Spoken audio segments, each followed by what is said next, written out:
Assalamualaikum, hai guys, apa kabar? Semoga kalian baik-baik saja ya. Pada video kali ini, kita akan membahas tentang sejarah Bandung tempo dulu hingga kini. Keindahan Bandung ternyata sudah ada sejak zaman dahulu kala, zaman di mana Bandung masih terlihat lengang dan sepi. Bahkan Bandung tempo dulu terlihat seperti di sudut-sudut kota Eropa. Jadi bukan tanpa alasan kenapa Bandung dijuluki Paris Van Java. Bandung dan Paris sama-sama memiliki keindahan dan sisi keromantisan yang sulit untuk dilupakan oleh para warganya. Berikut foto gedung sate. Datang ke sebuah kota tanpa mengunjungi bangunan ikonik dan landmarknya tentu akan terasa hambar. Namun dengan mendatangi dan mengabadikannya dengan kamera, maka kita bisa memiliki bukti bahwa kita benar-benar telah berlibur di kota tersebut. Nah, di gedung sate ini di pusat kota Bandung menjadi landmark dan bangunan ikonik yang tidak boleh dilewatkan saat berkunjung ke kota berjuluk Paris Van Java tersebut. Berada di pusat kota, bangunan ini memang sangat populer tidak hanya bagi masyarakat kota Bandung, tapi juga bagi masyarakat dunia pada umumnya.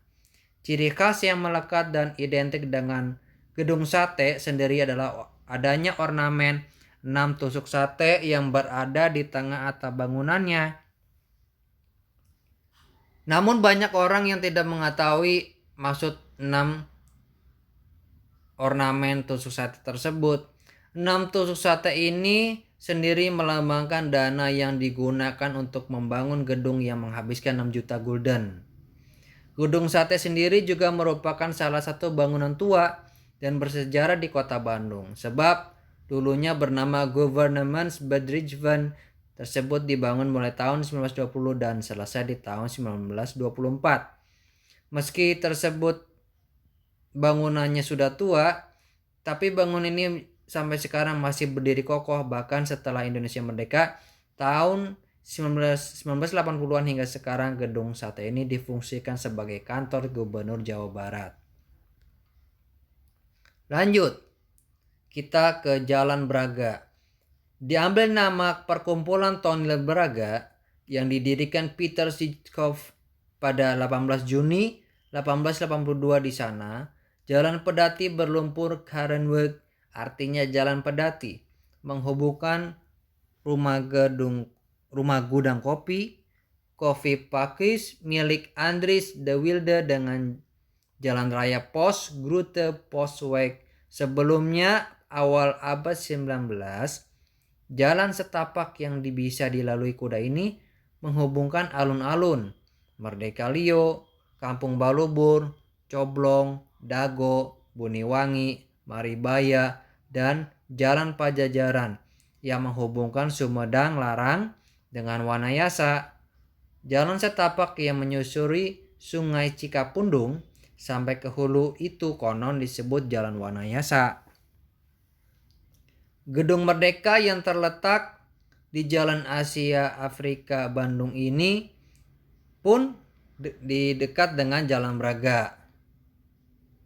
Berikut foto-fotonya Jalan Braga.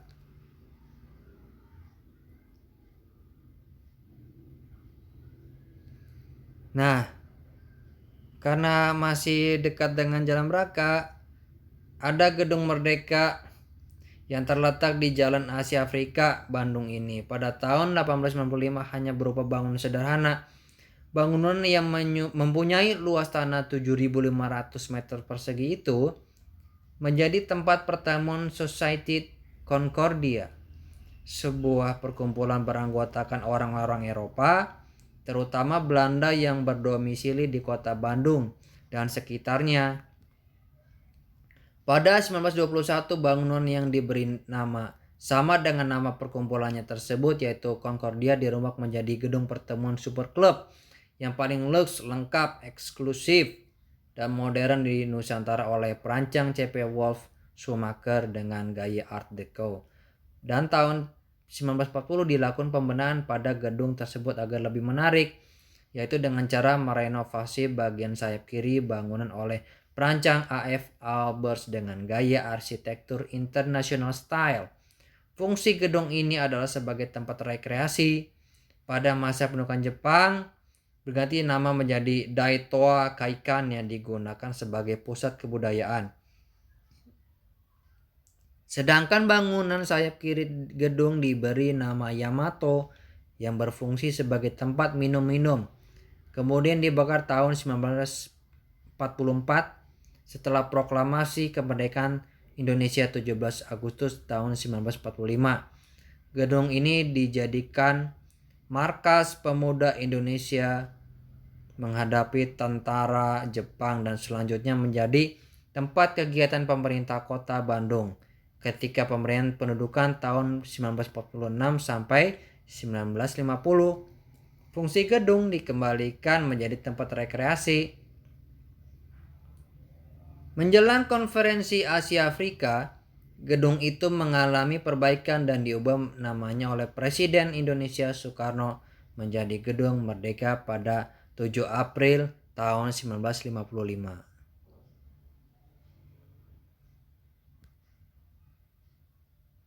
Nah, ini adalah termasuk Gedung Merdeka.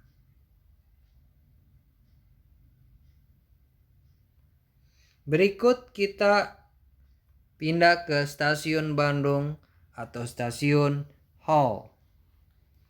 Stasiun Bandung adalah stasiun kereta api kelas besar tipe A yang terletak di Kabanjeruk, Andir, Kota Bandung, tepatnya di perbatasan antara Kelurahan Pasir Kaliki dan Kabanjeruk. Stasiun yang terletak pada ketinggian lebih dari 709 meter ini merupakan stasiun terbesar yang berada dalam pengelolaan PT Kereta Api Indonesia Daerah Operasi 2 Bandung. Selain itu, stasiun ini merupakan stasiun kereta api kelas besar tertinggi di Indonesia. Stasiun ini sebelumnya hanya memiliki satu buah bangunan. Stasiun setelah dilakukan renovasi oleh pemerintah Kota Bandung, maka stasiun ini sekarang menjadi dua bagian walaupun tetap bersatu. Stasiun ini berlokasi di Jalan Stasiun Timur nomor 1 pintu selatan dan Jalan Kebon Kawung nomor 43 pintu utara Kota Bandung. Lanjut kita ke foto tersebut tentang sejarah Lapas Bancai. Di foto tersebut, Lapas Bancai dibangun oleh arsitek Belanda pada tahun 1877 di Jalan Bancai nomor 8 Kota Bandung. Penjara Bancai dibangun pemerintah Belanda awalnya untuk tahanan politik tingkat rendah dan kriminal. Di penjara ini ada dua macam sel, yaitu sel untuk tahanan politik di lantai atas dan sel untuk tahanan rakyat jelata di lantai bawah. Sejumlah tokoh negara seperti Presiden Insinyur Soekarno pernah mendekam di penjara ini. Soekarno menempati sel nomor 5 yang hanya berukuran 2,5 kali 1,5 meter dan berisi kasur lipat juga toilet non permanen. Pada 29 Desember tahun 1929, Soekarno serta 3 rekan dari Partai Nasional Indonesia (PNI), Maskun Supradinata dan Gatot Mangkoepradja ditangkap di Yogyakarta dan kemudian dijebloskan ke penjara Bancai selama lebih kurang 8 bulan. Sekitar 8 bulan untuk melakukan pembelaan dirinya, Soekarno menyusun pledoi yang sangat terkenal yang diberi judul Indonesia Menggugat. Oke, sampai saat ini. Assalamualaikum warahmatullahi wabarakatuh.